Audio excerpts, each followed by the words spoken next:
La mécatronique, c'est la mise en relation de la mécanique et de l'électronique dans le but de créer un système automatisé, principalement dans un contexte industriel.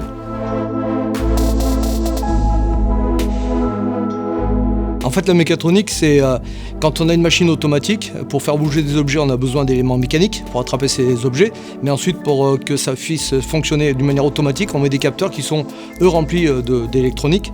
Et on utilise un appareil qui gère tout ça, qui, lui, c'est un petit peu comme l'ordinateur, le cerveau, qui va gérer l'association des mouvements et des contrôles.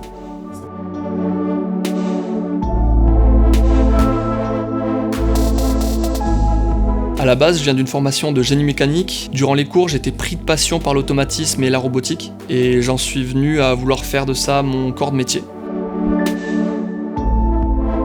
Pour venir en mécatronique, en France, on n'a pas de diplôme mécatronicien à la base. Donc souvent, ce sont des jeunes qui viennent d'un bac technique avec consonance plus électrotech. Ensuite, ils vont passer un BTS électrotech ou maintenance. Certains vont bien sûr passer le BTS CRSA, c'est un BTS sur l'automatisme, donc c'est plus de gens qui vont programmer.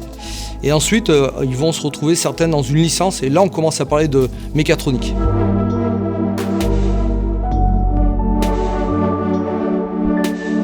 Ce qui me plaît dans ce métier, ça va vraiment être la satisfaction d'avoir une machine qui fonctionne après des heures, voire des mois sur des projets industriels, de voir tous les actionneurs fonctionner, toute la ligne tourner, tout être synchronisé, et c'est vraiment satisfaisant, juste satisfaisant.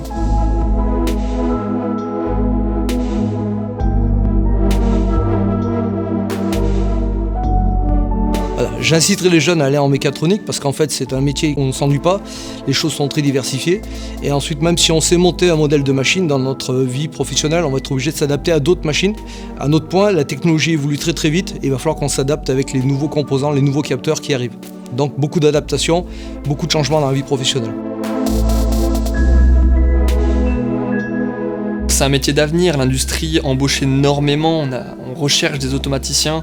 On a besoin de compétences, de savoir-faire pour créer de nouvelles machines, réparer les anciennes ou les adapter. C'est quelque chose vraiment qui va se développer dans les années à venir, et c'est un métier qui va être de plus en plus pourvoyeur d'emplois à l'avenir.